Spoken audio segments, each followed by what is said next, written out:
What'd you guys do with the smart objects texture thing? Or this, yeah. Good?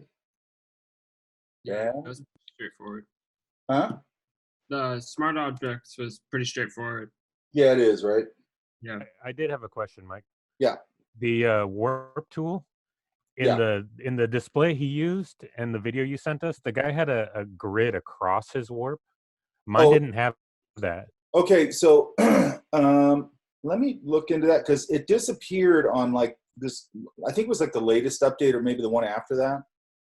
It just made it hard to like maneuver my object. Yeah, I It noticed wasn't that impossible, too. but yeah. I'm guessing there's a way to turn that back on. Let me look and see if it's in preferences or something. Okay, no I can't major imagine thing. they just got rid of it because it just sort of disappeared. Because it did used to have that grid on there. I don't know why you wouldn't want that. Yeah, it makes it super cool so you can grab the corner instead of like a certain area. It grabs multiple areas. And Yeah, let me look that up. I'll look that up today. Yeah, no worries. That would be cool. Thanks. No, because I've been wanting to look that up too because I like having it too. It just gives you a point of reference. It also gives you a point of reference where the perspective and everything is. Yeah. Shit. I mean, I figured it out enough, but I loved that little grid. It was handy. Yeah, I did too. Okay, so today we're going to be pretty short today because, okay, we've covered almost everything in the curriculum of this class. Doesn't mean I'm not going to add more things than I am, but or I'm going to cover one little thing today. But the main thing today is I'm going to send you over to 2 videos that Frank created for his animation class that relate to this class. So he sort of branded them one-on-one, which makes sense. And it's a video, I think it's import and export thing that you need to learn, especially if you're going into Frank's animation class. That's why that's in this class, is because I've told you guys this before, but this class feeds other classes, okay? And that's when I go to the other teachers and I go, what are you lacking? If I'm teaching this class, I go in and go, what are you lacking with kids coming in with computer skills or students coming in with computer or Photoshop skills? They'll go, they don't know this, they don't know this, they don't know the pen tool, they don't know that. And then I make sure that you guys know that stuff. This is one that Frank wants feeding into his animation class. And there's going to be other things I'll talk about a little bit later. And I went over and looked at the video, because I don't just go, oh, somebody did a video, I'm just going to use that. I go and look at it, make sure, because with Frank, I trust Frank, obviously. But I still go look at it, so I'm familiar with it. And sometimes somebody will go, oh, I already made a video of that. And I go look at it and I go, this is terrible. I'm not going to use this. I'll do my own. It's very step-by-step. It's very simple. It's just a simple exercise. So I'm not going to spend class time on it today. I'm going to send you his 2 videos, and I would go at them in the order I put them. So I'll put one on top, one on the bottom. Just if you need video, just shoot something on your phone. Just shoot a little 1-minute video or something of anything. Doesn't matter. It's bringing in layers and then converting them and things like that. So then you can do things with them in the animation thing. You could draw over them. You can all these different things. I'm assuming also you'd be bringing in your own frames of animation drawings and things like that. There's a lot of things for these tools, not just animation, okay? And I'll talk about that later. Okay, hang on.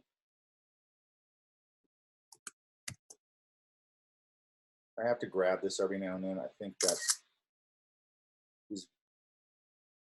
Hey, Mina. Hello. I'm missing a couple things from you, correct?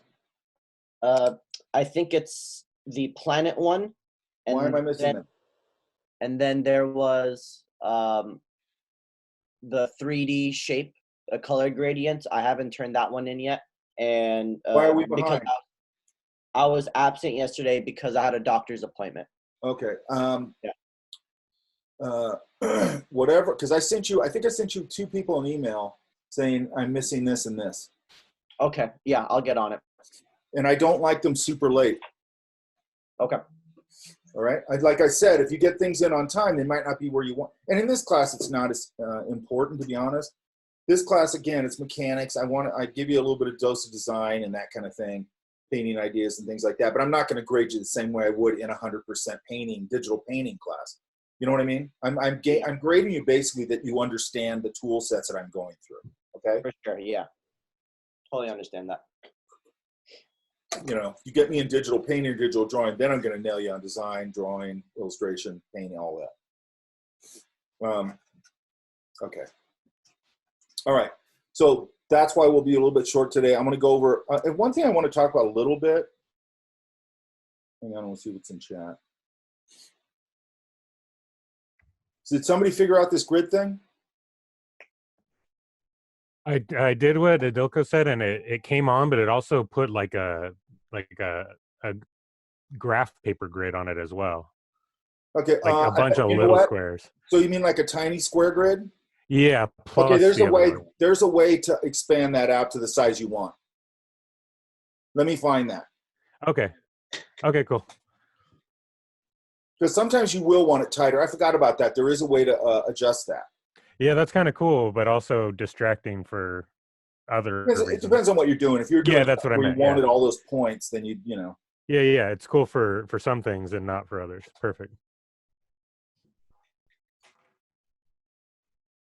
Okay.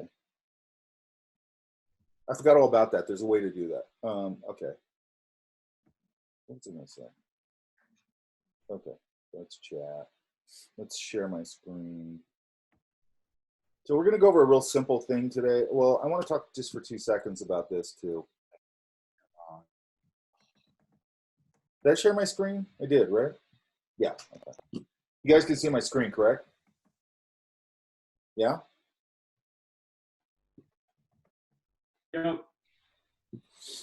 Okay, so look, let's just pick this thing again.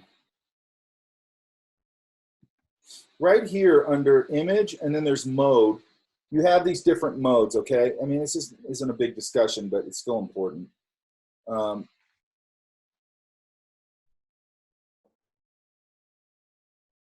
So mode, I could turn this grayscale, obviously. So like when I was working on the little paint, the black and white painting for the library thing, I had it in grayscale because it reduces my memory. Okay, I don't need it in RGB or CMYK because I'm not working in color. Now when I go back to add color, because now if I go here and I go red and I go I'm going to paint over this, it can't because it's grayscale. It can't do color. Okay, it's weird though. What's it doing? Oh, it's clone stamp. Sorry.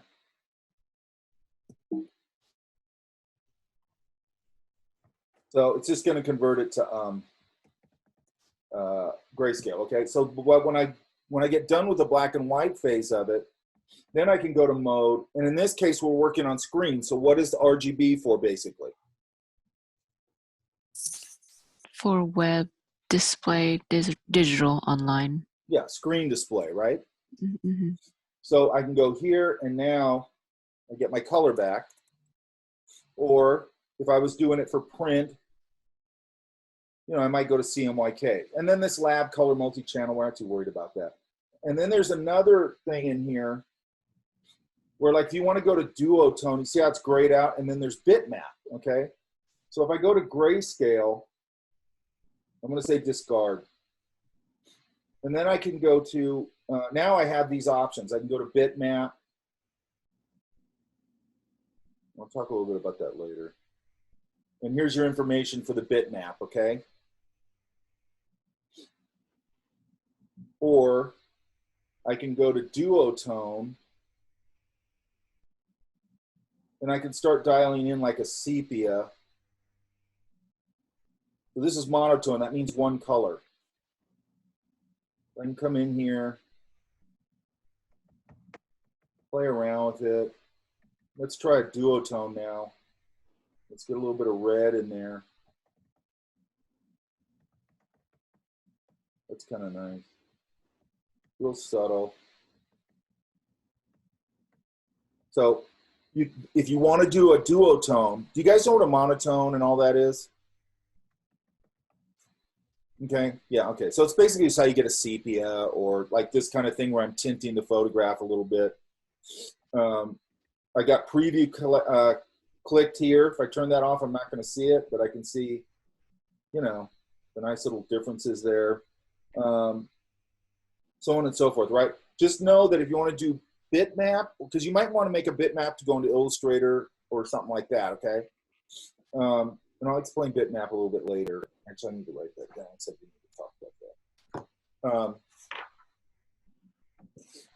But you're not going to be able to access those things unless you go to Grayscale. Bitmap and Duotone, okay?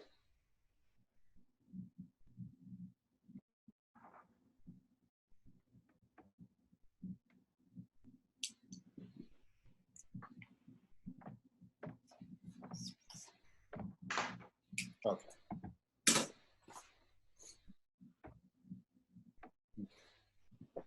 Does that make sense? Okay. So, well, let me double check. I want to make sure.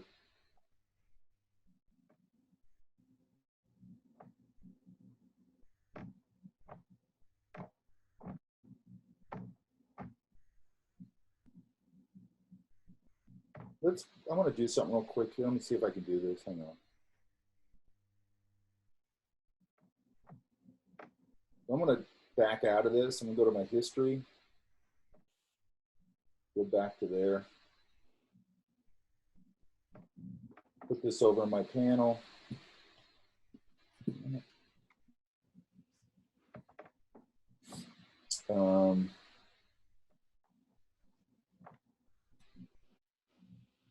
Okay, so I just want to do this. I'm going to see if I can do this real quick.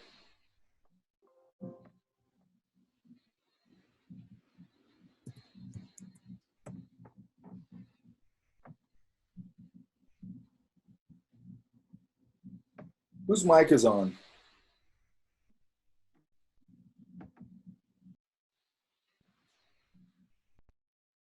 Somebody's mic is on. Okay.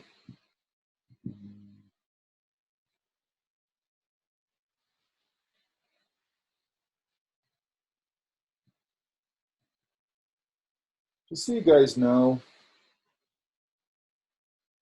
hang on. Yeah.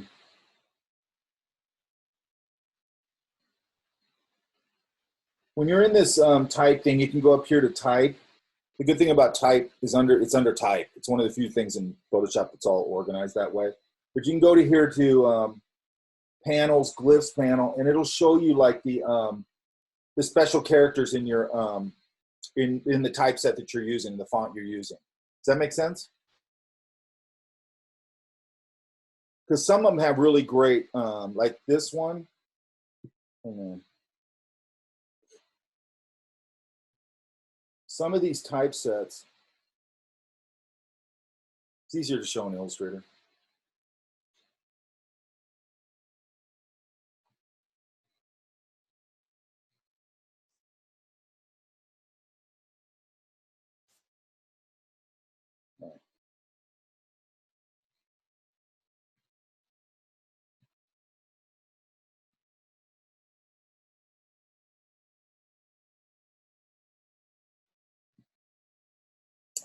Hang on.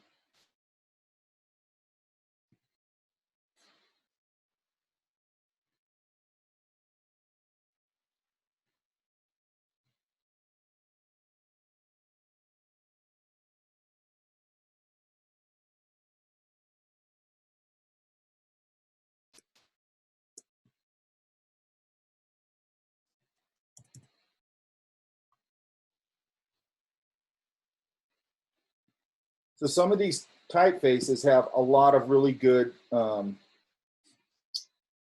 know, graphic stuff in them. And then what's nice about them,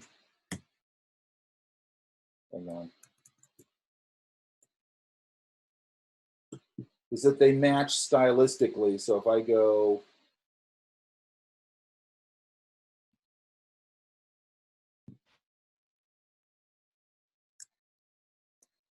you can see that these things match up. Does that make sense?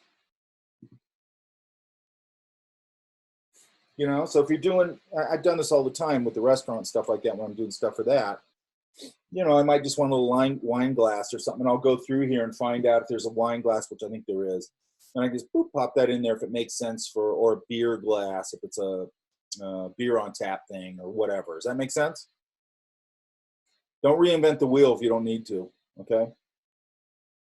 I used to reinvent the wheel all the time, and I didn't need to, and it was stupid.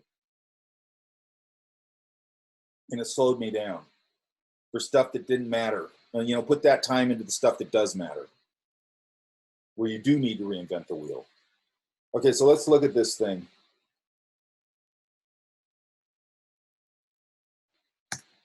Let's do something simple here. Okay, so sometimes you're going to get whatever it is, and I'm just going to put it in the context of, like, maybe you're doing a layout or something if you're a graphic designer, and they come up with a look, okay, and they're going, everything's going to have this look throughout this article or something for National Geographic or whatever, okay?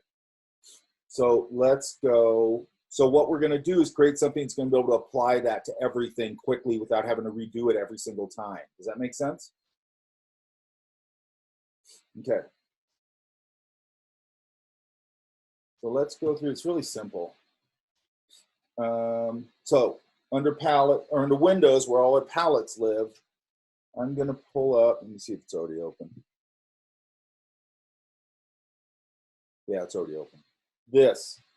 I'm going to delete this one. So let's get even rid of this. Right here's your default actions. You'll see, we'll talk about, I mean, you don't even need to talk about that. It is what it is. And once I explain this, that'll make sense. So I'm going to create a new folder, which is right here. Okay. And of course, it has to come over here. And I'm going to call it Lines. Oops.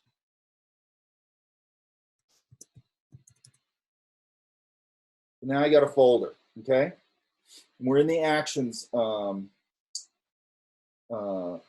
window palette, okay? Now I'm gonna go down here. It's just like, if you notice, there's things that are repeating. It looks just like the same. You get these panels, they basically look like the layers panel. I wanna create the new version of something in that panel. It's the same thing down here. It's a little plus button, okay? And it has the little trash can, right?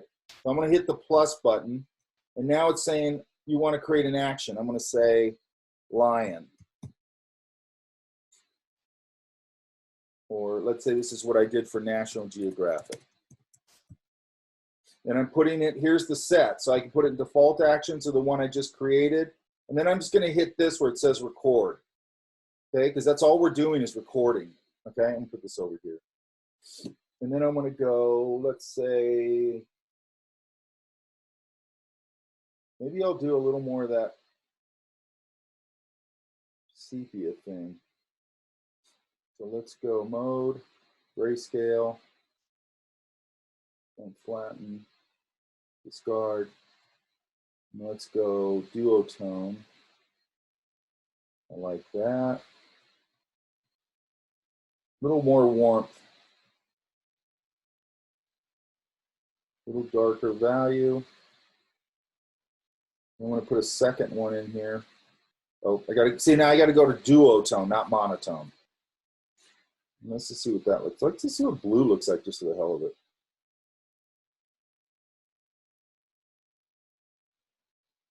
And then I'm going to go. I don't like blue. Go back down to a warmer color. That's better.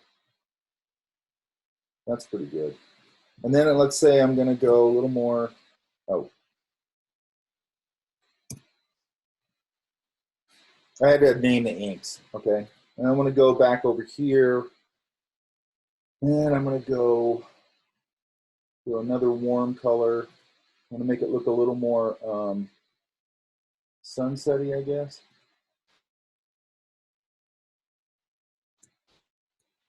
Oops. I got to go back to RGB color.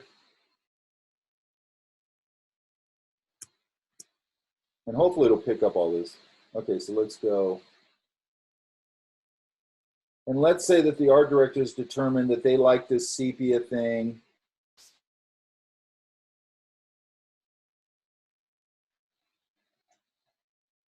I'm going to knock down this opacity. That's good. And then I'm going to go back over here to my this. I'm going to go stop. See how it's recording? I'm going to go stop. Okay. So now we have this thing.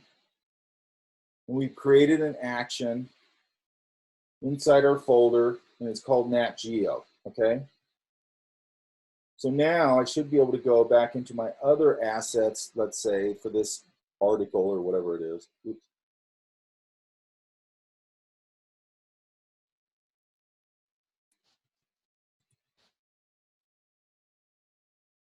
I'm going to pull this out. I'm going to select Nat Geo, and I'm going to go play. Boom. And it applies everything I just did to that image, right? So if I have to have a consistent looking stylistic thing throughout this article or whatever, I'm going to go back. I'm going to apply it again. I just hit play. And now we've got a consistent look going on across these things. Does that make sense? And what's nice about it is, A, I'm not doing the work over and over again, which is nice. But also, it's all consistent. Like, everything's consistent because it's the exact same process. So if I dialed in a perfect sepia, I'm like, that's exactly what I want. I don't want to go picture to picture because it's going to vary. I don't want it to vary. I want to just go boom, boom, boom. Plus, I want to take these 20 photos, just go bam, bam, bam, bam, bam, bam, bam, and I'm done. And then I can start putting them in my layout or whatever it's for. But you could do the same thing with a painting, right? You could go, I really like doing this to my paintings after I get to this point or whatever, and you apply some color logic to it or something like that. Does that make sense? Where do you find the Nat Geo?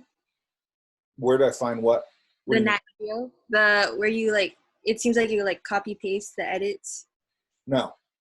All I'm doing when I do this, here, I'll show you. I just named it Nat Geo because this kind of stuff looks like Nat Geo or National Geographic. I hate that shorthand. What? Okay, so say it again. So where do you find that effect where you click stop and then you kind of apply It's in the actions panel right here. Okay. Okay, actions palette. Where does all our palettes live? Whenever you need to find a specific tool set palette, it is under window. They're all there. Okay, so if you look here, right there, actions. See it? Yeah. And then let's get rid of this again. So now if I want to get rid of this, I could either one of these, I just come down here just like in layers, go that, and I go, okay. So what all I did here was I took my first whatever image I'm going to use, and then all I'm doing here is I'm going, I want to create a new action, start, call it whatever you want to call it. I just called it Nat Geo. Where does it go? I don't want to go into default actions. I want to go to my stuff. And then I just go record. So everything I do from here out, every move I make, it's going to record. Okay? So then I go, I want to do, let's just do stupid stuff. I'm going to smudge them all out. I'm going to smudge that. I'm going to go up here to filter and go blur. And I go, okay, I like that. And then I just go right here. It's just like recording on anything. I go right here and I go stop recording, right? And let's get rid of that. And then let's pick a different image. And then I pick this action, hang on, which is this Nat Geo thing, and then I just hit play. And it does the same thing. I don't know where my smudge went. Maybe it doesn't record smudges, I don't know. That's why you got to play with it a little bit. And it just records everything I'm doing. Does that make sense? Yeah, that makes perfect sense. So once you go into that thing, the only thing you have to do is go into your actions palette and create a folder to put it in, which is all super self-explanatory. It's right there. So I click that, and I already did, and I called it mine, right? And then I just go, now I click start an action, name it, where's it going to go, and then tell it to start recording. When I'm done recording, I just hit stop, and that's it. Okay? Then when I come back in, I select that action, and I hit play, and then it applies it. That's it. Right? So it's just like I always want to say tape recorder, but you guys don't use tape recorders. You know, you hit record, you hit stop. and it records everything. Does that make sense? Yeah, it makes sense. It's a really handy, and it's funny because I think a lot of people, I used to, again, this is something I could have really used in my career for different things. And for some reason, I thought it was complicated. Like there's a lot of things, at least for me, that I think, I don't want to deal with that right now because it's complicated. And it's like, it's not, none of this stuff is complicated, really. I don't think anything we've done is all that complicated, right? It's how you put it all together, right? Gina? Oh yeah. Mhm. I was looking at some of these. I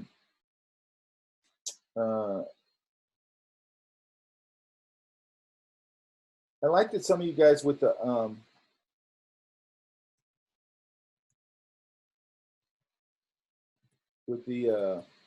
warp tool did, you know, you didn't just do the standard like what I did, you know, and I like this one a lot. I had fun with it. This is a cool one. Very handy tool, right? Yeah, I left the layers on there too. 'Cause I did plaid on them too. Yeah, that's exactly it. You want to, you know, have different hey Elan. Oh no, that's not Elan. Yeah, Mike. Where's yours at? I know I have yours. Where is it? Oh, here it is. Oh, okay, good.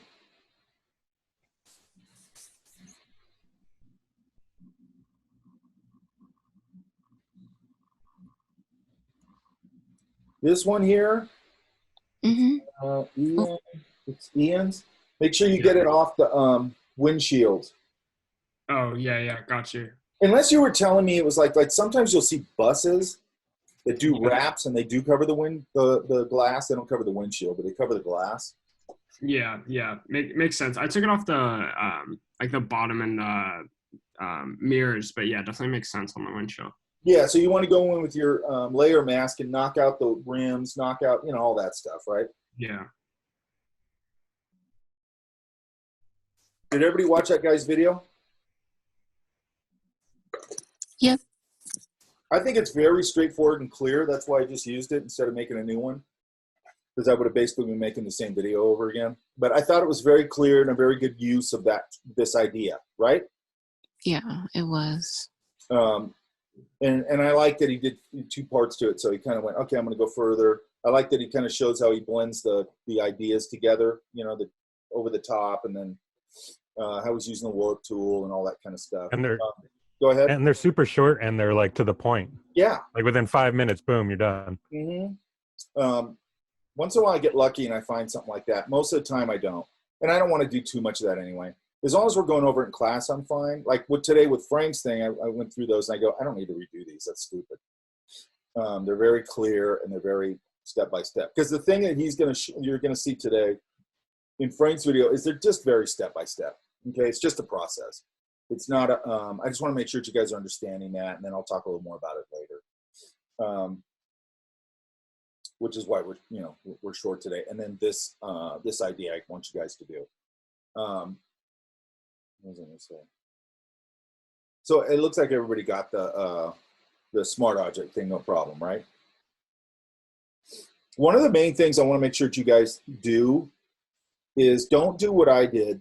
And I mean, I got through all my stuff fine and all that, but don't ever get old farty with your techniques or anything. Like, I mean, I'm always learning new techniques and improving, but there was a lot of things, like I just said, the action thing where I'm like, it sounds complicated, I want to do that. It's like, no, it's not complicated. None of this stuff is.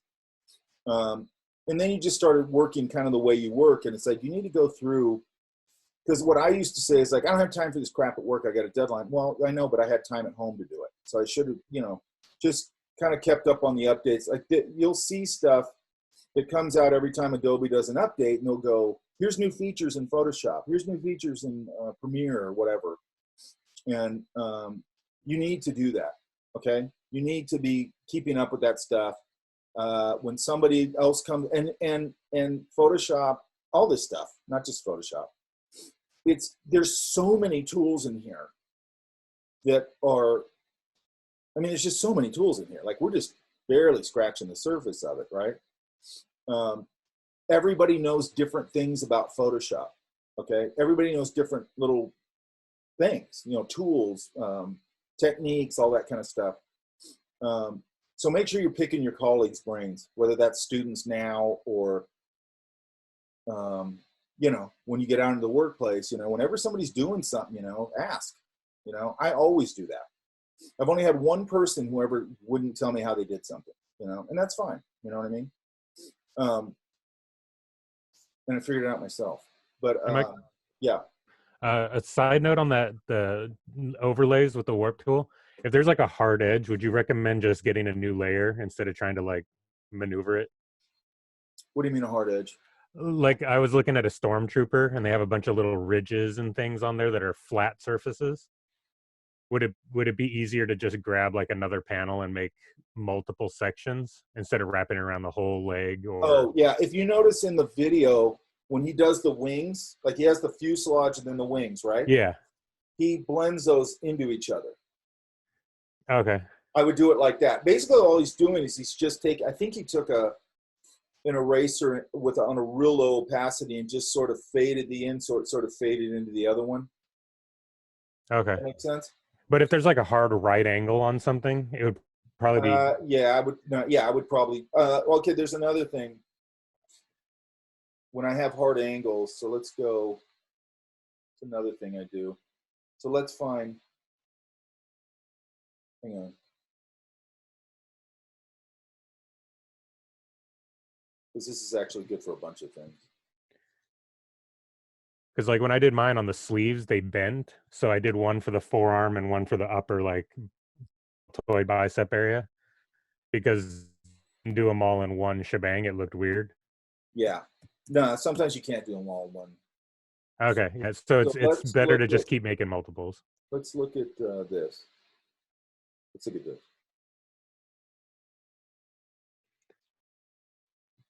Because I do this all the time.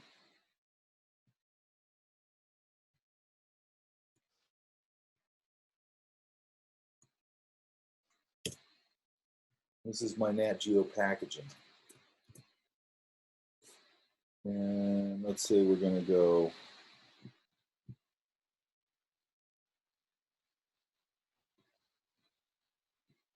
By the way, again, I dragged that off the desktop, so it made it a smart object. Right-click the bar, rasterize it. This needs to go bigger.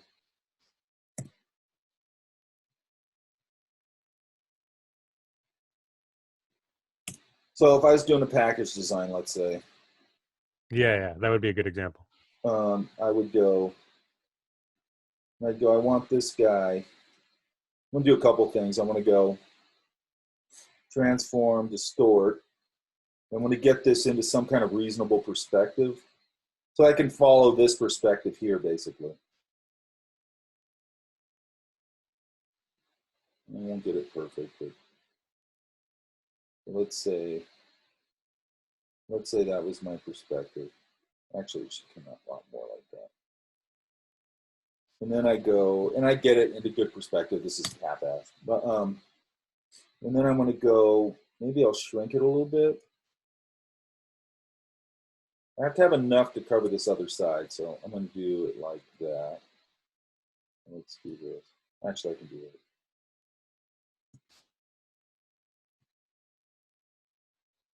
A little more. Okay, so then I'm going to go.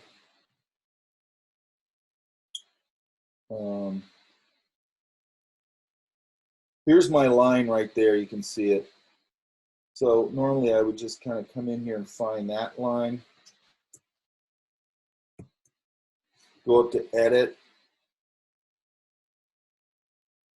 Go up to edit, transform, distort. Because I've got this blocked off. So now I can just wrap that around this side. Ah, okay, yeah. And then go B.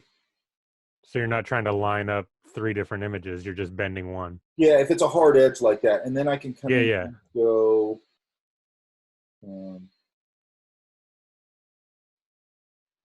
Again, this is super half-ass way of doing it, but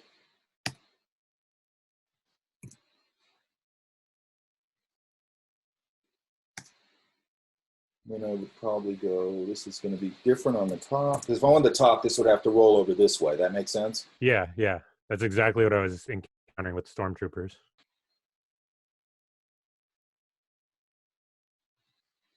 But maybe I'm going to go, you know, maybe the top's going to be some version of this.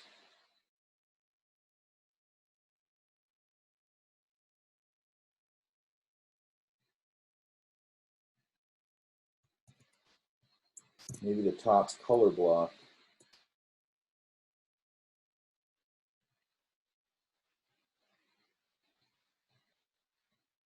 So the last part of this would be,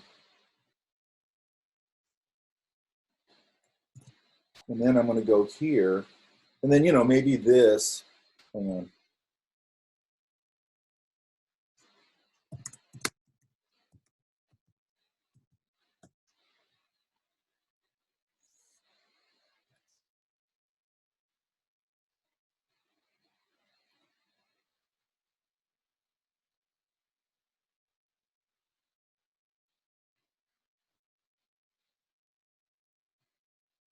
I'm grabbing something right now.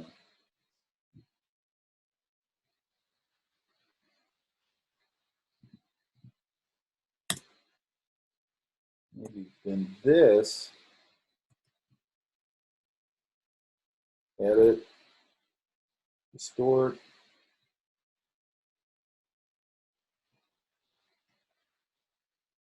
And again, I can just follow that perspective based on these lines out here. Mike, I have a question. Yeah. Hi, so what's the difference between, it seems like warp and distort do similar things. So let's look, okay, so let's look at this. So all I'm doing right now, that's a real bad version of it. And then I'll go over that in a second. So Okay. then I go back up to, I want to change this. I don't want to be a smart object. So that's, you know, that's a horrible version of it. But then I'd go to here, and I put this back up to 100%. Go back here, find me an overlay. That's a nice overlay. Same thing here. Because now it's picking up the shadow values on the, so this is a graphic design version of the same, sort of the same thing we do with the Versailles thing. Well, it is the same thing, right? Because if I get rid of this, what I've got is this nice grayscale that I can build my rendering over. And then it holds the, since it's neutral and it's light, it holds the shadow values underneath it. Now I got everything distorted where it's supposed to be, and now I'm starting to create, you know, and then I would probably go in and go, I know I'm going down the rabbit hole here, but the difference between the distort tool and the warp tool is I don't have the ability to warp. I have the ability to bend sort of in a geometric way with the distort tool. If like if this was a rounded top like that, right? Then I would have to come in with my warp tool so I could pull that up like that. Oh, okay. Yeah. I can't do that with the distort tool. Okay. So the warp tool has much more geometry that I can play with, you know? Okay. Okay. And perspective 2 is, I mean, you could technically do that with distort, right? Yeah, that's what I just did the perspective with, was distort. Okay. The only time the perspective tool, I mean, sometimes it comes in handy, but most of the time it only comes in handy, like I can make a, I'll show you in a minute. But if I was going to keep doing this, then I'd probably come in with a brush, or even maybe just my pen tool, and go, because this, if this was a real box, this would have a little bit of separation on it. For like the lid. Yeah, it would have a little bit of separation. So then I'm going to go over to my, just made that path, and go over here and click the thumbnail, command click it. And I'm going to go up here. I want to pick a dark value. I'm going to pick that because I don't want black. Yeah, it's like a little shadowing. Oh. Yeah, and then I'm going to come in here. Yeah, exactly. And then I'm going to come in here and probably go to multiply to darken it a little bit. Uh-huh. And then, you know, and then I could come in, let's say that then I could start coming in with like, wherever there's like this edge, right? Then I might come in here with my dodge tool. Let me see if I can.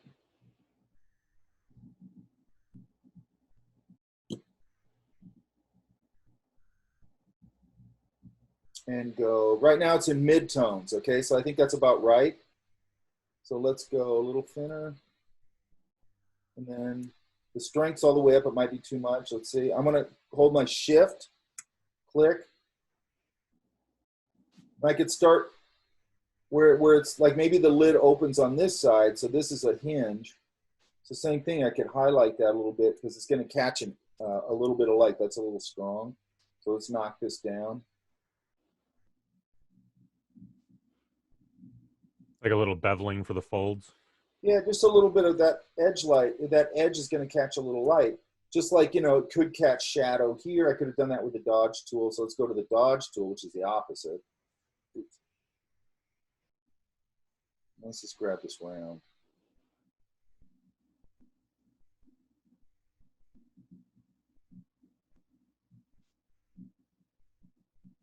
You know, and I could start dodging a little bit. Maybe even down here. I don't know. I don't really need that. I'm just farting around. You know, and then I can go.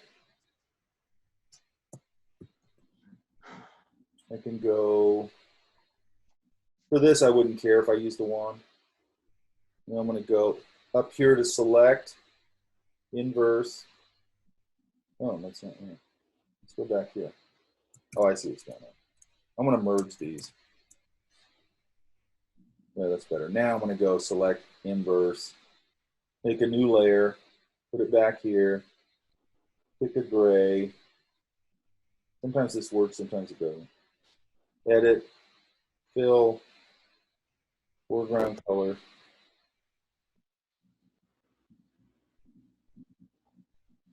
Make this a regular layer, pull this behind.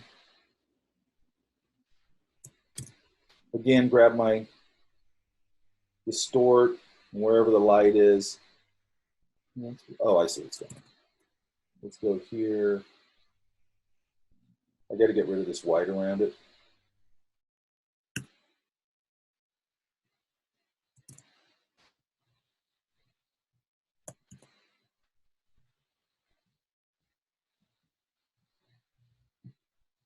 You know, and I can do a cast shadow off of that. And I'd have to, you know, get rid of some of this, whatever. Works better with like people and stuff like that. And then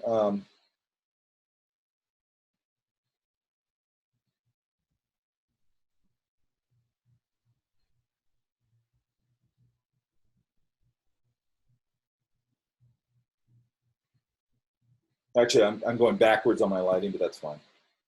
You know, and just do a quick render. Does that make sense? Yeah.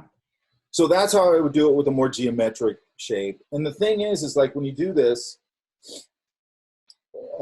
as you start, you know, if you're a graphic designer, make sure you've got, and by the way, there's another program now that's worth looking into. It's called, and it's under, it's Adobe, it's newish, and it's called Dimensions. And it basically, like I used to do a lot of renderings of different things, but when it comes to like package design and things like that, Dimensions does that for you. Like you basically just take it and it goes boop, and it wraps it around stuff, and it just, it's, and I don't think there's a big learning curve on it. I want to incorporate a little bit of it into this class maybe later, or maybe into Dart 100 at some point. But I don't think, knowing what you know now in this, it's probably not that big a leap to learn that. It's probably take you a week to learn it. And if you're a graphic designer, not just a graphic designer, by the way, does a lot of things. I think, you know, obviously I'm trying to relate this to digital painters, to, you know, illustrators, to graphic designers. So this idea, what we just did here with this package design, is the same thing we did with that library design. We're still using the grisaille idea. We're building things over it. We're letting the shadow values be carried by the original black and white image. Okay. which you can do in a billion ways. So this is how we would do it a little bit with package design, with a simple package design. The video and what I talked about yesterday in class is how you do it with a much more complex idea, okay? Because a graphic designer might get a thing where they go, hey, we do car wraps. And you go, okay, cool. And you can give them 15 ideas really quickly with that technique we did yesterday, okay? I think that kind of stuff's fun. And, you know, yeah, it pays the bills, obviously, okay? Okay, does that all make sense?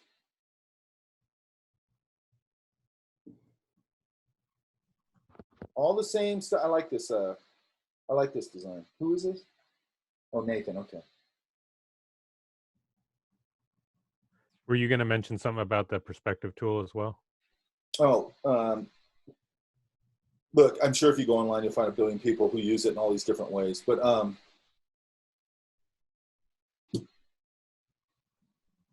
I see. Okay, you piecemealed it.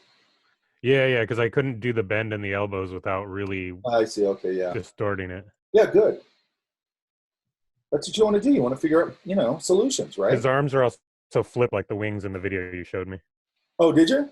Yeah. I flipped it horizontally, so they change intermediately. When you change one arm, it changes the other. That's my goal, is that you guys start solving your own problems. If you're not doing that, then I'm not doing my job. You know what I mean?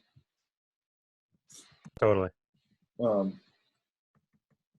Because I think you're seeing none of these tools for Photoshop. I think everybody's getting somewhat comfortable, a little more comfortable in Photoshop now. I think you're seeing it's not really about the tools. It's just like, this doesn't mean shit if I don't know how to draw, right? It's just a tool. 100%. Yeah, and Photoshop's no different. The problem with the digital tools that bothers me is that people have gotten too thick, and I think it's weird to be this far into the digital revolution, or what do you want to call it, and still be having these conversations where people are still enamored of the tools. It's like, it's been around for 20 some odd years now. You know, why are you still enamored of these? These are they're just tools, like a pen. It's no different. You know what I mean? All that matters is that you know how to use the tool, and then what you do with it. It's really what you do with it. You know what I mean? It's not about this hardware, and it's not about this software. You know, those things give us endless possibilities, which is great, but it's not about that. If you don't have the fundamental design skill set, if you're going into illustration, the drawing and painting of skill set, if you're going into graphic design, the design skill set, understanding of color in any field you're going into, product design, you got to know everything. You got to know drawing. You really got to know graphic design to a certain extent. You really got to know color. You really got to know manufacturing and prototyping. I mean, that's a big skill set. You know what I mean? That you need to, you know, and these are just, you know, tool. The great thing about Photoshop and all these different, and 3D and all that with product design is that you can just burn through a million ideas in a way that you couldn't do before, you know, when it was just all marker on paper before. Does that make sense? Definitely. Questions?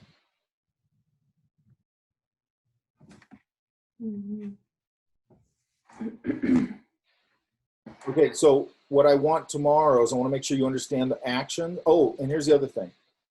I want tomorrow to start, I want you guys to think of a final project. I'm not going to give it to you.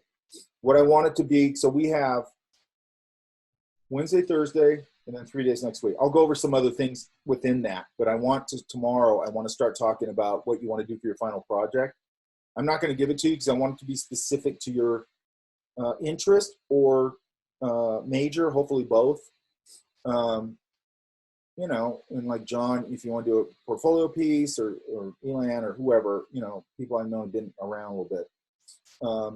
Your graphic designer, you know, maybe you want to do a graphic design project. That doesn't matter to me. The only thing I don't want is something where you're like, okay, I'm going to do this thing and it's going to take 15 minutes. I want it to be somewhat substantial. I want it to show that you're understanding how to solve your own. This is 100% now about solving your own problems. Does that make sense?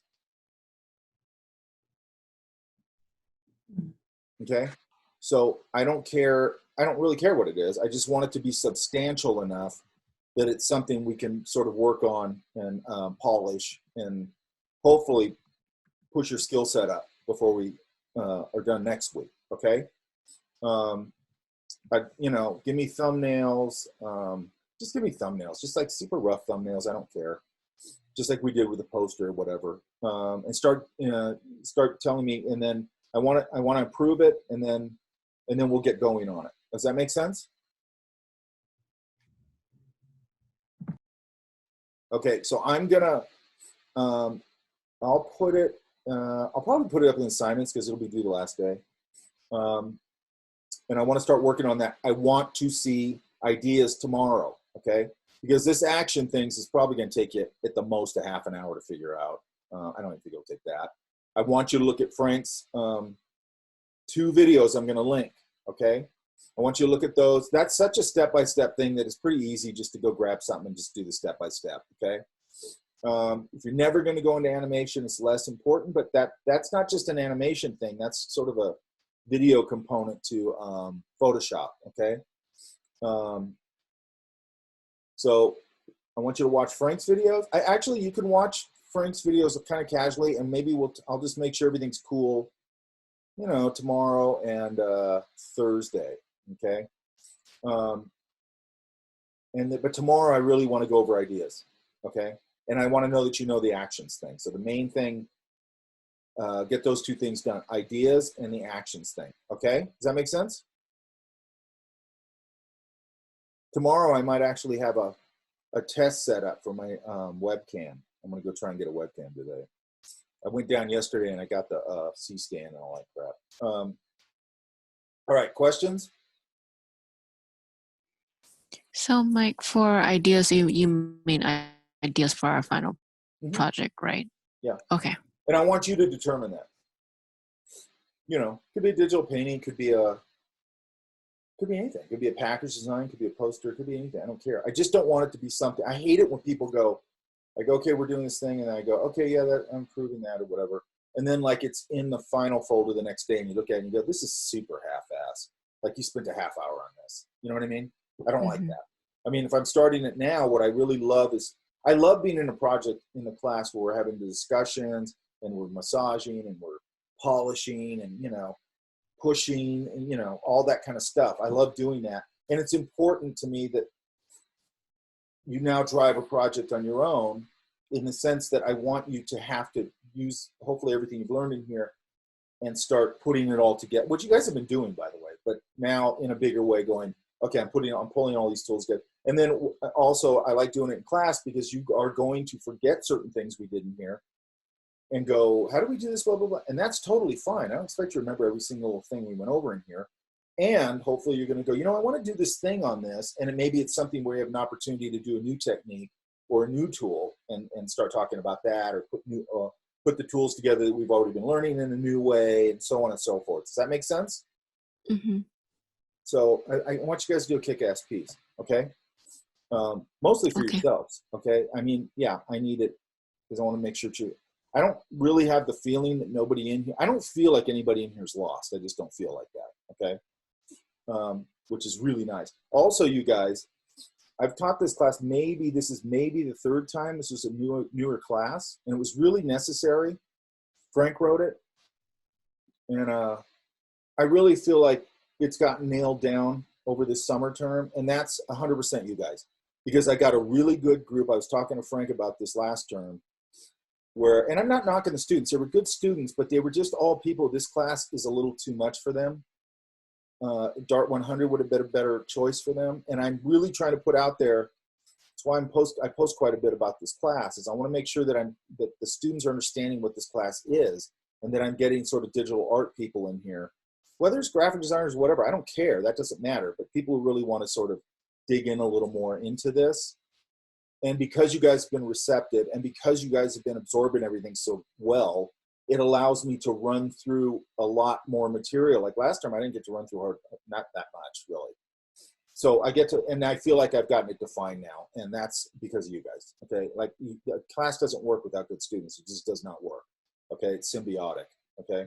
I can sit here and spout off all kinds of cool stuff in here, but if you guys don't get it, it ain't gonna happen, okay? So thank you. What else? I think that's it, okay? Oh, let me check my, let me check the chat. Let me check my,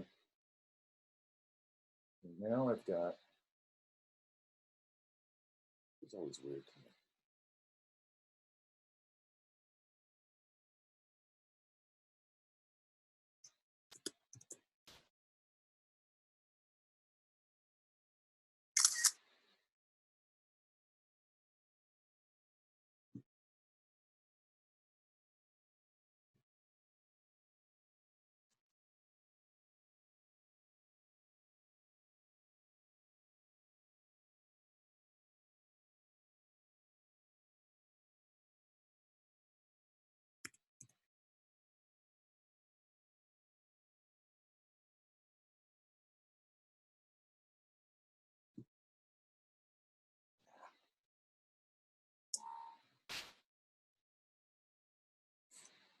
Okay, let me unshare my screen.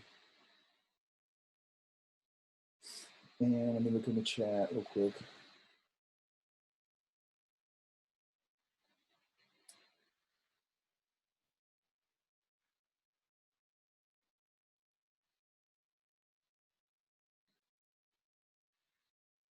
There's something else I want to talk about. I'm going to make a note to myself on this.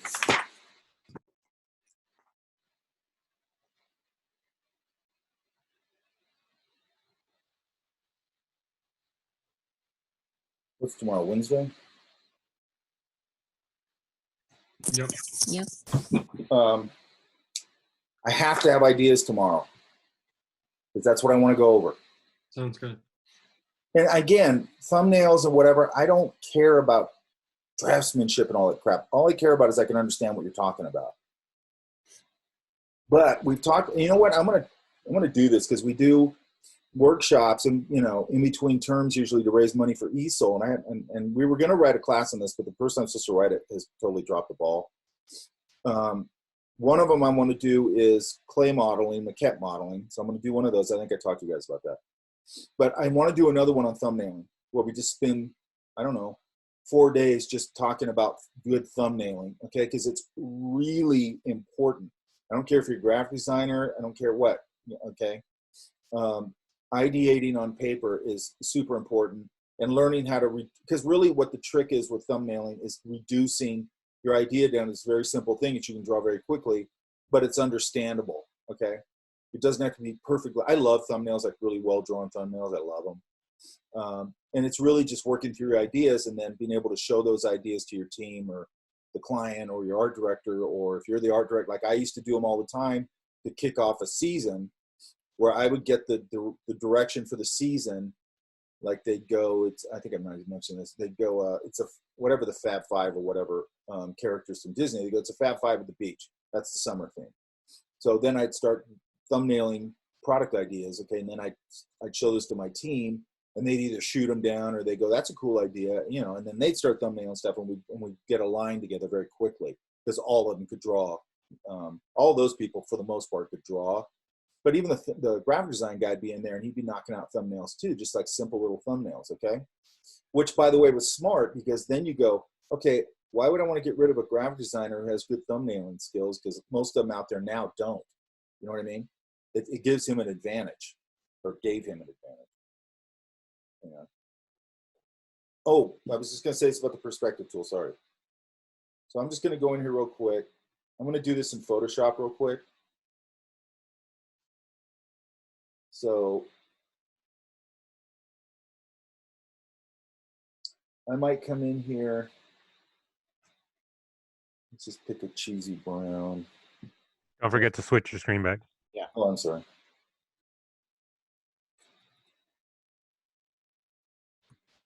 Cool.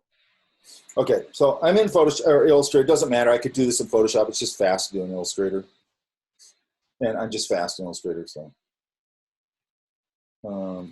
a lot of times, what I'll use that for. Now we have that. So I'm going to create like this.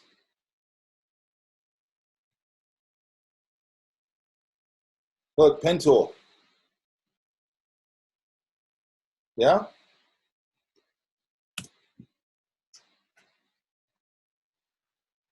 Pen tool. Okay. Look, this is cool right here. Watch. I'm going to do this darker value here. Oops. Get rid of that. Do that. Let's see how thick our line is. Okay. Look, see that kinky nonsense in there? Look, I can come right here, go to the smooth tool. This is why I'm doing it in Illustrator. I can smooth all this out.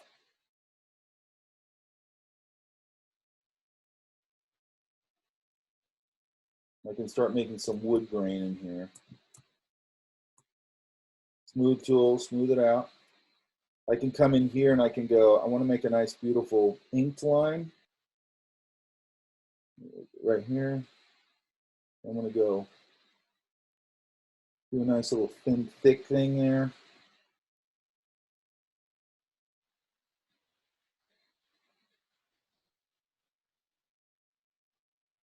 Too much. Actually, I think I'm going to leave that in. They're thick, but that's okay. Okay, so just for the purposes of this, I'm just going to repeat it.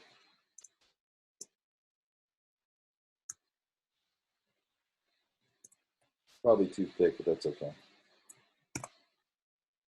And I'm just going to take these. And I would never have them repeating like that. I'd reshape some of them, blah, blah, blah, right? Does that make sense? Yes, sir. I'm going to go a little lighter on here because I'll show you one in a minute.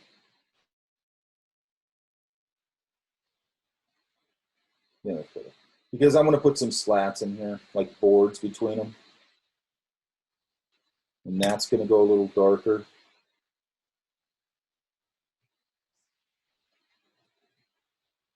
Too fat. Let's go up here and thin that out.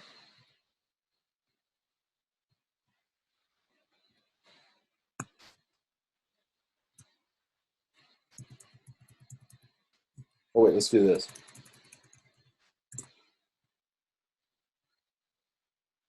Let's give this side, this crack in the floor. Put this one in front. And let's take this one.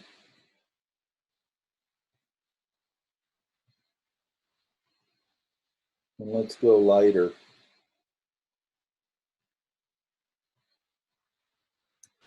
Because that crack on that side is going to catch light, correct?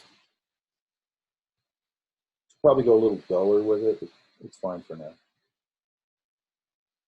Let's just knock it down a little bit.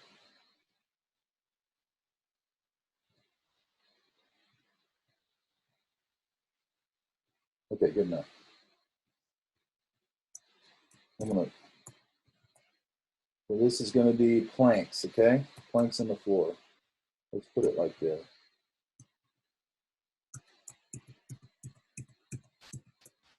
Okay, good enough.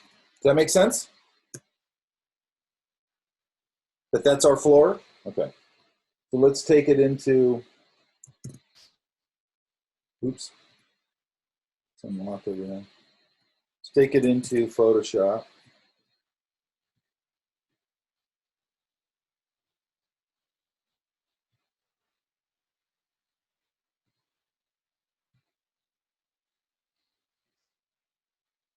That's not a tabloid, hang on.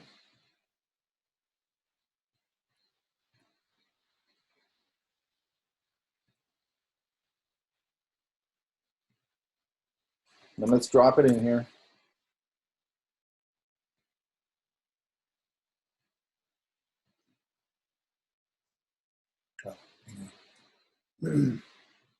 By the way, if you notice, when you cut and paste something in, it'll give you this option of smart object, pixels, path, shape layer, so on and so forth. I'm going to do pixels. Okay, so now I have this. Okay, so now, and let's just, I'll give this context in a second. I can come in here to my transform and perspective and put that floor, oops, into perspective. Does that make sense? Yeah? So now look. Oops. I'm gonna hold Option so it goes in the center.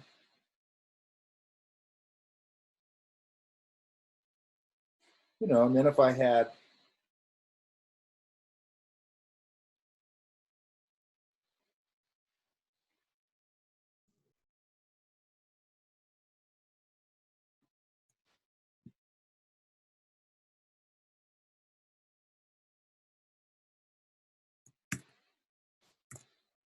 a room I'm building here.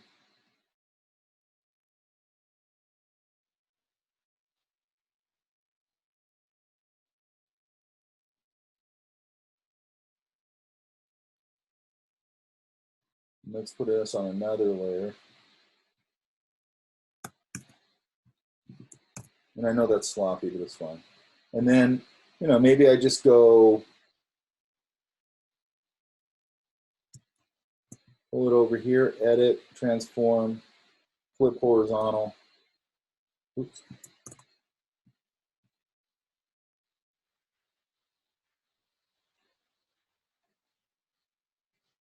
I'm gonna drop this down a little bit. And now I could say there's light, more light on this side.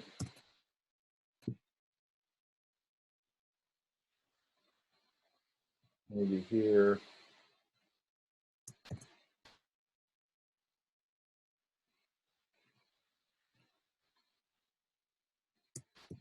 And we're starting to build a room. Does that make sense?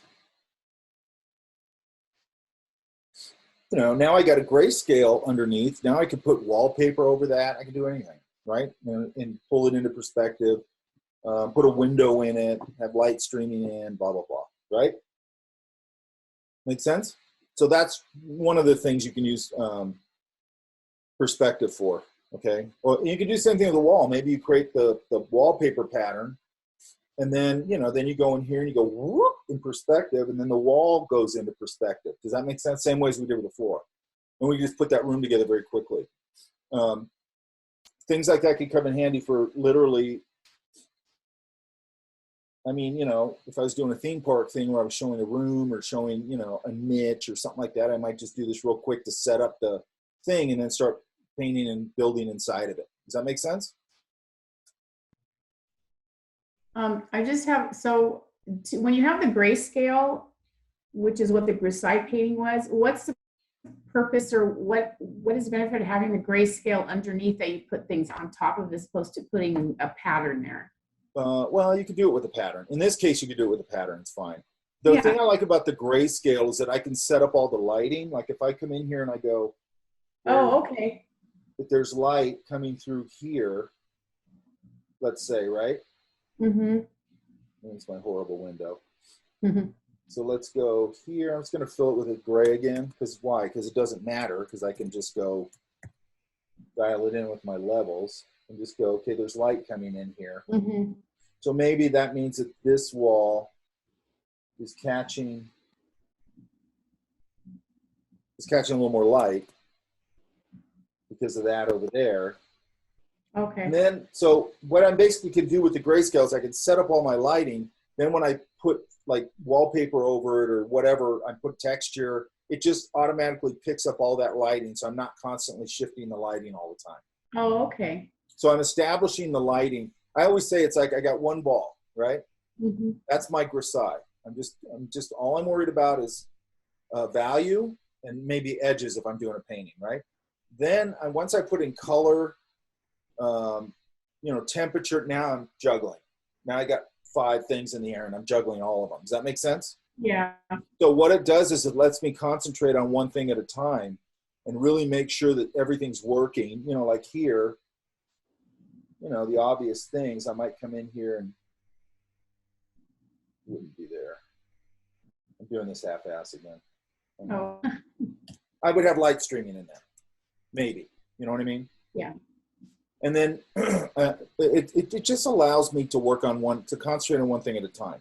And my value is so important that it's a nice way to work. Now, again, I don't always work that way. Sometimes I just go straight in with color. I just went out painting on the you know, landscape painting the other day. You know, I'm not going to do a Grisite there. I'm just going to go for it. I'm just going to throw the color down and the, you know, everything in the moment. Right. And sometimes I do that. It just depends on, you know, what mood I'm in, what I'm doing. You know, am I working, you know, and I do the same thing traditionally. A lot of times I'll start off with a watch or something. yeah, just with a lot of paintings, traditional paintings I do. I start off with either a raw umber, or I go in with, like, I don't know, burnt sienna, and I just do the drawing with a brush. But then I'm kind of just naturally putting values in there, and it's all either it's monochromatic. It's one color, okay? And then I let that dry. I do that in acrylic, and then I let that dry. I put a wash of orange over it, and then I let that dry, and acrylic dries really fast. And then I just start doing the same thing with oils. I start glazing the color and building it up the same way we did digitally, okay? Because that's where it came from, okay? It came from traditional, you know, all this stuff came from traditional stuff, okay? Okay, I got it. Not to say that there's not people, and there are. I was just listening to a couple of really good illustrators talking the other day, and they were saying the same thing. They're both from that background, and then one of them is totally digital, mostly digital now. And he was saying, he goes, look, I don't do anything tricky in Photoshop. I just paint. I just do the same thing I do on canvas. You know what I mean? He has a couple of brushes. It's the same technique basically I do. He has a couple of brushes, a couple of smudge brushes, and he just paints, right? Now, there's certain things he says about that, or that he's leaving out of that equation, which is like, okay, dude, you can leave everything on layers, and you can. He was talking about a project he just worked on for, like, the, I don't know who, Time magazine or something, and you know that the type had to fit in between all the characters and everything. He does these very elaborate paintings, right, digital paintings. But then the art director comes back and goes, hey, can you move that person over a little bit over there, because I want to fit a little more type in here. And can you move this one down? Because I think the headline's going to go here. You can't do that in paint. You know what I mean? You can't just erase it. No, and it's great. I mean, it's super great. And then the other thing that's nice, number one, the technology's gotten so good where, look, I don't think I've showed you guys this. Hang on.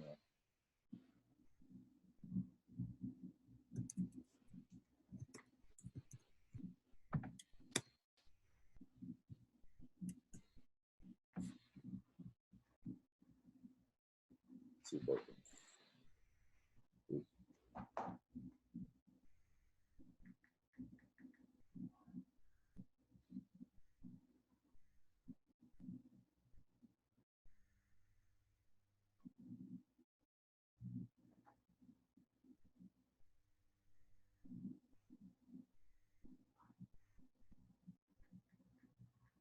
Hang on. So we did this one for time. It looks like an oil painting. You know what I mean?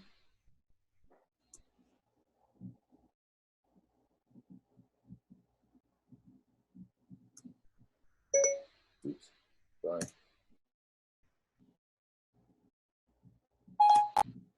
What the hell happened? Hang on. Activated Siri somehow. I mean, that looks like an oil painting, man. You know? Yeah. Look at that. And it's interesting too, because if you look at his technique, let me find it here. I know it's on here because I've seen it here.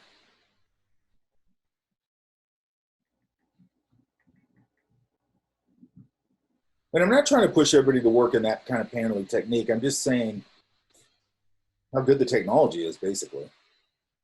Look, starts at like a traditional painting. I mean, this is how you do an oil painting. Temperature shifts, value shifts. Look, you can even see the canvas right there. And he just starts building the thing up, right? If you want it to look like an oil painting, paint it like an oil painting. If you want it to look like a watercolor painting, paint it like a watercolor painting. Beautiful piece though, right? Yeah? Yeah, it's really nice. It looks, You know, I mean, photographic. What he usually does is this very pushed realism. stylistically, it's not really my thing, but he's really good at it.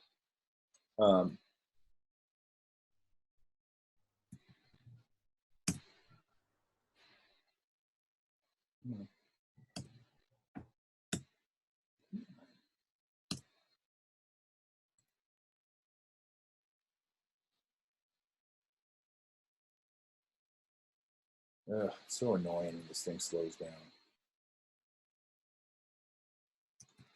I don't know why it's not searching. Oh, it's waiting. I'm trying to, okay, you know. He usually does more,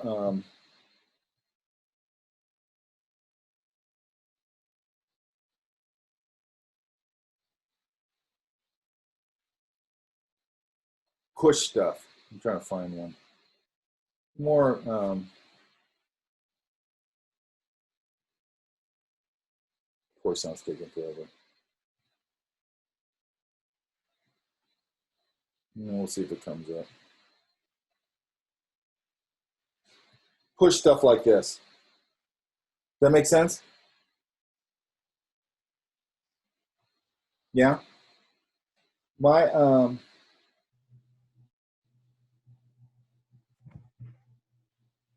so he's using that realistic oil painting technique that he learned. You know, he used to do this in acrylic and he hated it. Most people hate acrylics for some reason. Well, I know why, but so on and so forth. Okay. Now he just works 100% digitally. Why does he work digitally? Because he's working in editorial a lot. The timelines are insane. And trying to do that in all traditional media is a nightmare. Not to mention, no more scanning, no more color correcting, none of that crap. You've got a digital native file, and you go whoop, and you send it off to the art director, and they've got it instantly, right? Yeah, that makes sense. Yeah, these things used to have to get couriered from here to New York or wherever they were going. It was a nightmare. You know what I mean? I mean, he doesn't have to turn them in wet like Rosetta. Yeah. I was doing a book one time with it was with Bill Maher, that comedian, and I was dealing with the art director, and they were in Beverly Hills. I remember they were on Canyon Drive or Cannon Drive, whatever it's called. And I was actually sick of the art director, and he just kept art directing it to be rougher and rougher and rougher.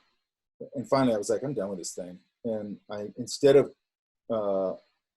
I actually went to the office. I put it in a FedEx envelope, the illustration, and I went in and I found the receptionist. I go, this is for whatever the guy's name was, and he got super pissed because I was just done with it. You know what I mean? He's like, wait a minute, I want to do this, I want to do that. And I'm like, dude, I'm done. And it's like, I don't want to keep roughing this thing out. That's all we're doing. You know what I mean? I ended up doing it, but you know, you had to physically take it over there. You know, you had to physically scan it all the time and go, here's where I'm at with it. And before you could send it to them, you had to color correct it and everything every time you scanned it, even just to go, hey, what do you think? You had to scan it, get the color right, because if the color's not right and the scan isn't right, but they're going to focus on, like, the color looks weird. It's like, that's not the right color. Just, you know, so you got to dial everything in.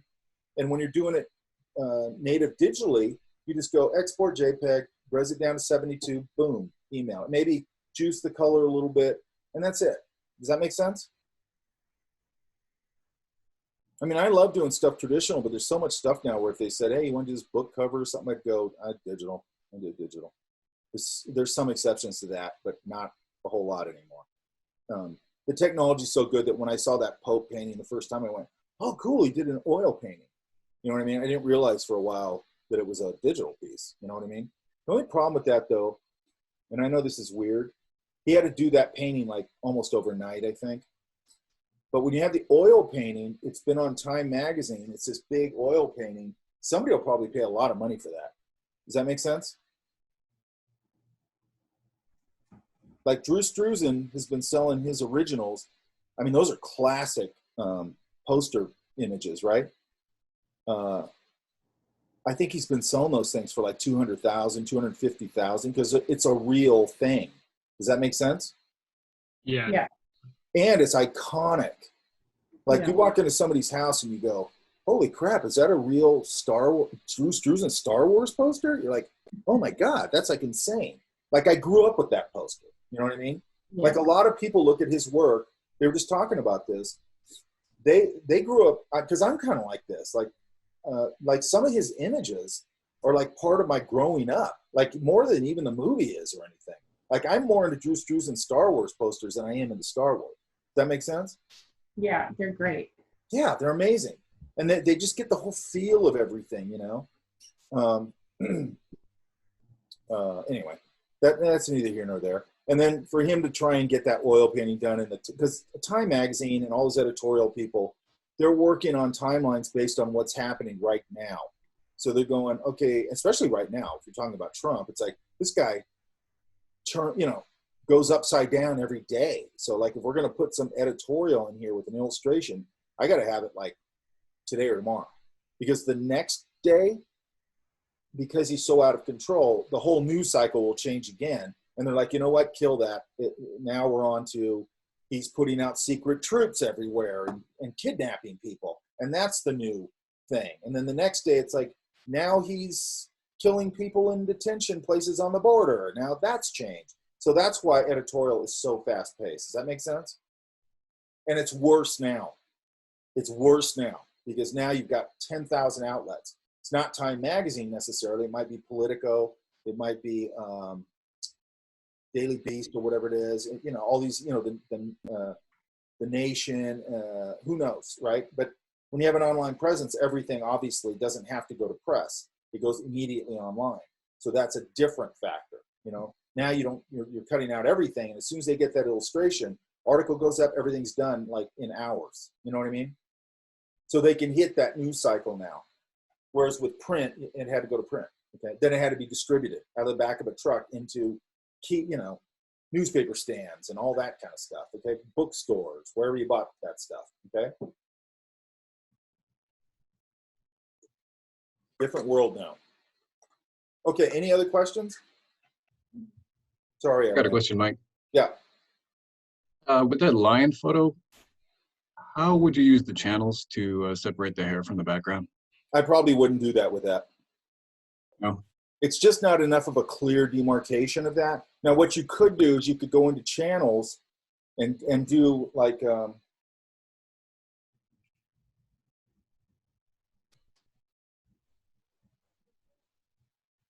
you could go into channels and just see, hang on, and see if any of these give me enough of a contrast.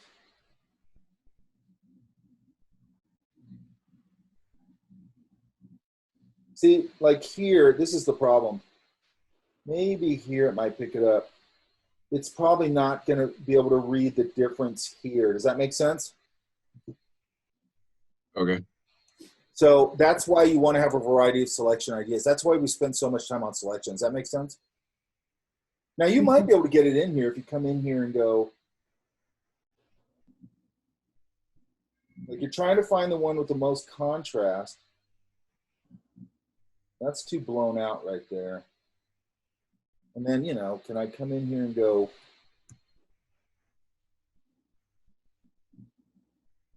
see, it's just too hard to separate this grass from him. It just looks too similar, right? So I might go in and do my object selection like I did for that demo and pull it out and then start,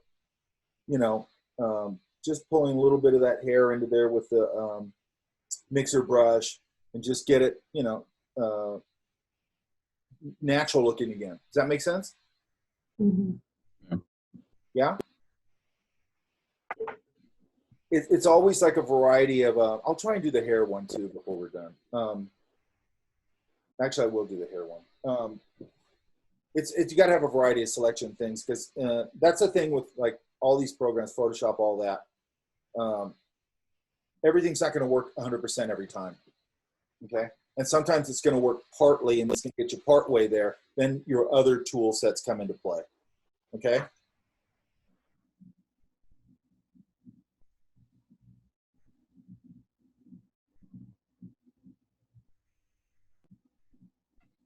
Does that answer that? Yep. Okay. And I'll try and get to some more complex channel selections. Because sometimes you can kind of select them out and then you can do other things to sort of put things back in a little bit. Any other questions? So you were going to show us how to deal with the hair, right? Yeah, I think I'm going to do a hair selection one, just Okay. a demo on its own. Yeah. Okay. There's one I found that was really good, but there's some things in it that I don't like, so I'll probably just do it in class. And then maybe I'll send you over to that guy too, maybe. I have to look at it again. I don't remember. But I need to go over it in class. All right. Okay, so I'm going to put up Frank's videos. I'd say look at those over the next 2 days because I want you to work on your idea and I want you to work on your thumbnails, okay? Or your idea thumbnails and actions, okay? Actions, I don't think it's going to take you more than half an hour to figure out. And then tomorrow, I want to make sure that everybody understands actions, and then I want to start looking at ideas for your piece, okay? No slacking. We got to get started right now. We're running out of time, okay? Yeah. So I'll put everything up. I'll just put everything up once I get the video done, okay? Okay, sounds good. Okay, guys, thank you. Thank Thank you, Mike. Bye, everybody. Bye. Thanks, Mike. Bye.